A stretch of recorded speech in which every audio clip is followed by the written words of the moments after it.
Food is everything, our history, culture and identity rolled into one. And so for Malaysia Day, I want to give a tribute to food. Guys, really exciting, I just got this in the mail. This is from Pos Malaysia. Pos Malaysia, thank you so much for sending this to me. It's their special food edition stamps. It's called Makanan Kita, and they pretty much send this out to all the food bloggers and vloggers around. And I remember when I received it, I thought, wow, it's super cool that they commemorate our food with their stamps. And it also got me thinking, like, what makes our local food stamp worthy? Like, what's the cultural significance? Why our local food, right? So here's the plan. Okay, I'm going to look for food items found in these stamps. Okay, I'm going to go to the individual states. I'm going to find the most OG food stalls that still serve these dishes in the most traditional way. Something with heritage. Okay, something that's historical. First stop, Penang for Roti Canai. A majority of Indians migrated during British rule over Malaya, and Penang was one of the earliest states to be occupied. So, it's highly possible that Roti Canai first appeared right here on the island.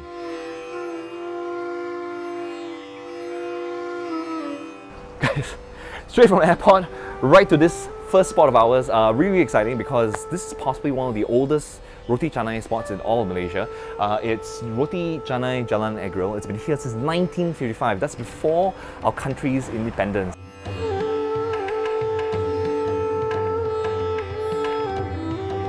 We already established a shop from this one, the family heritage.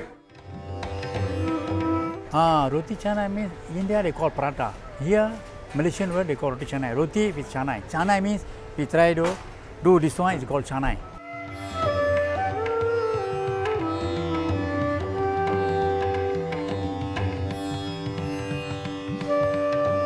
I quickly learned that to make good Roti Canai, it's all about the perfect dough. Flour also we make it our own, but we never buy the dough because we get own is better than we buy the dough. Because you buy dough, you must take care. You know, it won't last long. We at least we can take care. We know how to handle it.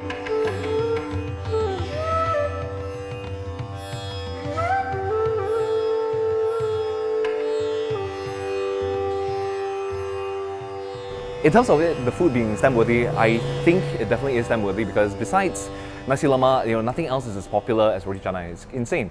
People eat it during breakfast time, people eat it, after they're done with work, during supper. Regardless of your race and creed and religion, everybody loves a good Roti Canai, right? It really brings people together. Now, speaking of food that brings people together, we're here in Penang to kill two birds with one stone. Nearby here, there is a Chendul spot which you'll definitely know. Chendul is a really controversial kind of dish because it was named by CNN as the top 50 best desserts of all time, except we attributed it to Singapore, which is a major issue for us Malaysians, obviously, and it really united people together. So I thought of looking for an OG spot, and what better than to be here at the Penang Road famous Teochew Chendul. This place is really OG, man. I mean, we've been around here since the 1930s, 1936 if I'm not mistaken, and they've been doing this continuously year after year, generation after generation. 640 for two.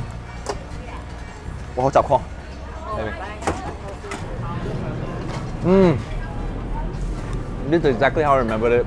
A few things you need to look out for in a really good bowl of chendol. Number one, the ice shaving has to be just right. Okay, can't be too coarse. Number two, the ingredients itself. So you're talking about the santan, the gula, the brown sugar, and the fact that this shop here, they actually handmade and they do this on a daily basis, fresh, makes a big difference to the dish. So, is it stamp worthy, right? I think the fact that this dish is such a controversial dish and it brought Malaysians together when CNN wrongly attributed it to Singapore, the fact that it brings people together even now during a hot day, and there are all kinds of people who are here buying chendol, I think that alone makes this dish stamp worthy. So I'm going to give it a thumbs up. Definitely amazing. If you guys got time, come and drop by. Easy in, easy out. Great dessert for a hot day.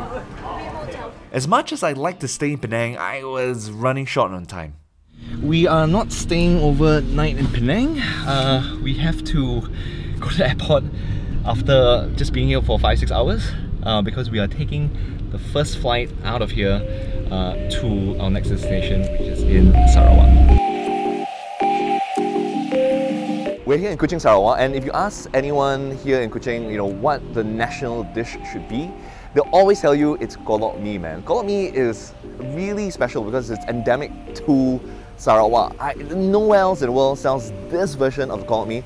I've tried non-halal Kolo mee, alright? I've never tried halal ones before, and that is exactly why we're here. This guy, Chinese Muslim fellow, he sells halal Kolo mee, and it's one of the few ones around here in Kuching that's actually good. So, let's go have a look. I convert the meat also convert lah, together with me lah. Just good another recipe and the meat is different lah. Ayam is no so favorite thing, so you need to campur so many things lah, so make it flavor lah. Your bawang lah, bawang putih is more lah, and some secret recipe lah. The red one, the only difference is that they take the sauce that, from the Ayam panggang and then they mix it together with the noodles when it's done. This, in fact, is one of their best sellers compared to the white one. You put it in your mouth and then you get this this smokiness, this weird smokiness from the panggang, the Ayam panggang, right? If you want something with a little bit of a stronger flavor, you definitely have to go for the red one. So, is mee kolok stamp worthy? I think in Kuching, there's no other more famous dish, right? In fact, it's even bigger than Nasi Lemak here in Kuching. So, as a dish that's endemic to specifically this region, to specifically this state, found nowhere else around the world, because of its uniqueness, because people come from all over to eat this specific dish, because it can be enjoyed by everybody, I think yes, it definitely is stamp worthy. I'm definitely coming back here again. Next on my list is a dish that very few Malaysians know about. Hinava. It's also super difficult to find unless, of course, you're in Kota Kinabalu, Sabah. You could get around on your own in KK, right? But it's easier to get your friend's friend to show you around. Thank you so much for coming out. Okay, Amirul, aku tahu sekarang is your lunch break kan? Yeah. Okay, so it's actually Amirul's lunch break. So, biasanya lunch break 1 jam eh? Selalunya 1 jam. Okay, so we don't really have much time. So, tempat ni kat mana? Sini kita dekat Plaza Shell, di atas tu ada satu restoran yang popular. So, dia ada Hinava lah? Ada Hinava, Ambuyat and Butot, Tuhau, everything lah. This magical spot is called the Place Kinabalu. The Place Kinabalu is, like a place that gather all kind of native in here. So Hinava is normally a marinated fish using the old way of method to prepare.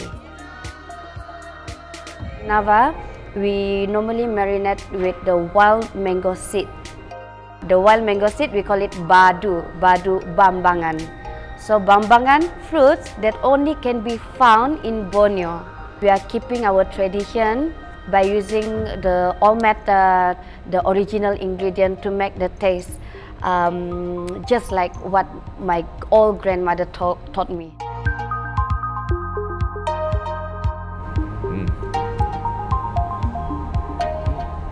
Sedap. Oh my god, wow. The Hinava itself is actually it's sourish, but it's not too sour. Like, it's at an acceptable level. Ada orang, dia buat guna isi udang. Isi udang? Ada? Isi udang ada. Hinava isi udang. So I can totally see now why, like, you prepare it in the traditional way. Memang sedap, yo. Rugi kalau tak datang sini cuba. I really think so. And along with the chili as well. Uish, bagus. So, is Hinava as a dish stamp worthy? I definitely think it is, because it's something really just endemic to Sabah. Really special dish, prepared in a traditional manner. It's very tied up with the cultural identity of the Kadazan Luzon people. It's culturally very, very iconic, and I wish you could come here and try some Hinava. But fingers crossed, maybe I can find some Hinava in like KL or something. But yeah, definitely stamp worthy, and definitely worth the flight here and the flight out again later on. We got a flight to catch, man. It's at 3 o'clock. Okay. Back at the airport with still one dish to cover, I discovered that Nasi Lemak might have originated from the West Coast, which means there has to be an OG spot along the major cities there, including Kuala Lumpur.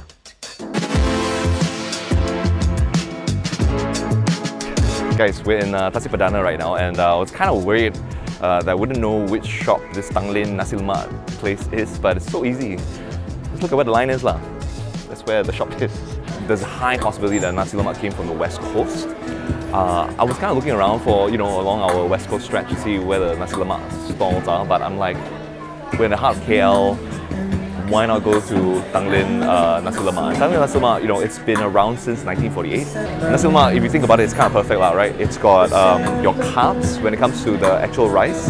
You've got the oils from the sambal, and then you've got some protein from the eggs and the chicken or the fish or whatever it is you want to add into Nasi Lemak. Okay, so here it is, man. This is the famous Tanglin Nasi Lemak. Whoa! Ooh, pedas! Ooh, pedas! Ooh! I like the rice, okay? The rice is really, really good, but the sambal, oh god, I'm sweating. I don't know if you can see this. So the spices are sort of, you eat it and it's really, really sweet, really, really strong in taste. This place, you definitely have to go for the sotong and the sambal. Sotong and sambal, I think, is what sets this Nasi Lemak shop apart from everyone else. The sambal, oh my god, I'm going to book those like 2 packets, bring home and mix it up with absolutely everything. So, so good. The food is good, but does Nasi Lemak deserve to be on our stamps?